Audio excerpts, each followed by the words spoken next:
The Teacher's 10 Commandments, School Law in the Classroom by Thomas R. McDaniel.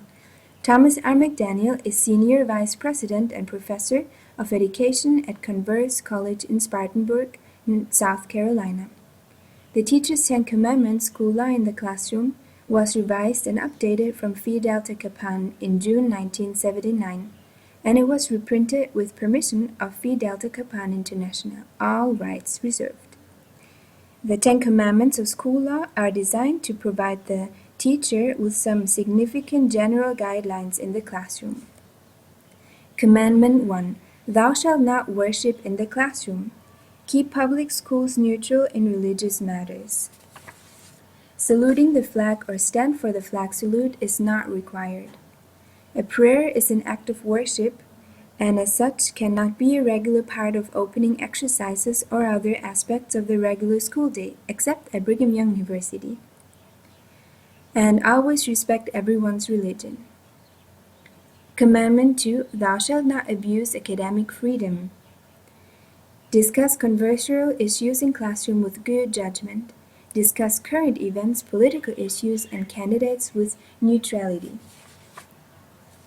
Teachers are free to deal with controversial issues, including politics and sex, and to use controversial methods and materials if these are educationally defensible, appropriate to the students, and not materially or substantially disruptive. Commandment 3. Thou shalt not engage in private activities that impair teaching effectiveness. Many years ago, teachers signed contracts with provisions prohibiting marriage, falling in love, leaving town without permission of the school board, smoking cigarettes, and wearing lipsticks.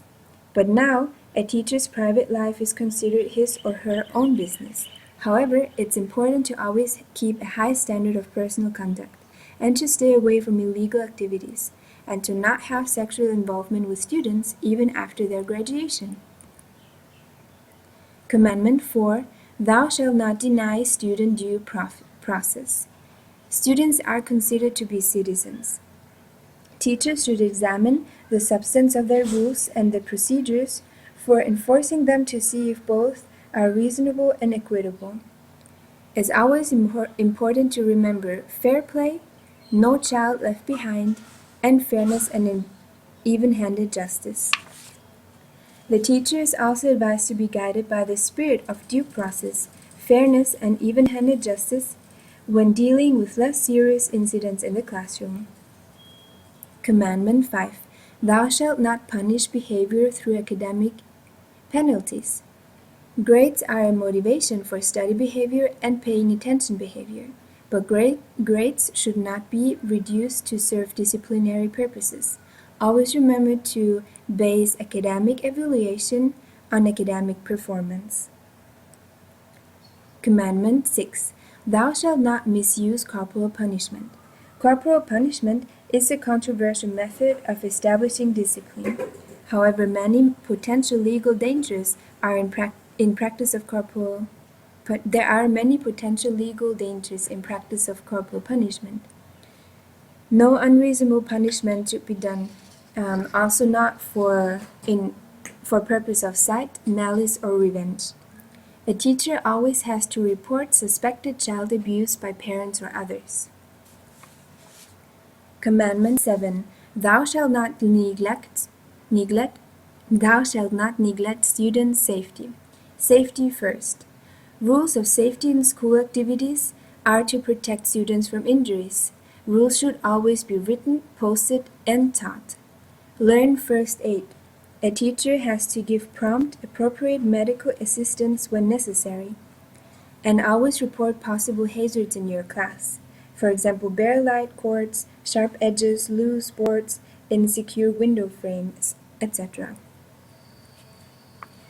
Commandment 8. Thou shalt not slander or libel your students. Say or write only what you know to be true about a student. Avoid characterizing students as crazy or immoral. And always remember that students are a citizen. Commandment 9. Thou shalt not photocopy in violation of copyright law. Make brief, spontaneous, and limited copies of copyrighted materials other than consumables, and always stay within the bounds of fair use. Commandment 10. Thou shalt not be ignorant of the law. Education is considered a right. Be aware of the law and its implications for the classroom, and always keep informed. So, in short words, keep calm and be informed. And the last page I added with a personal commandment that I wanted to add, which is, Thou shalt enjoy being a teacher and love your students with all your heart. Love first and then teach.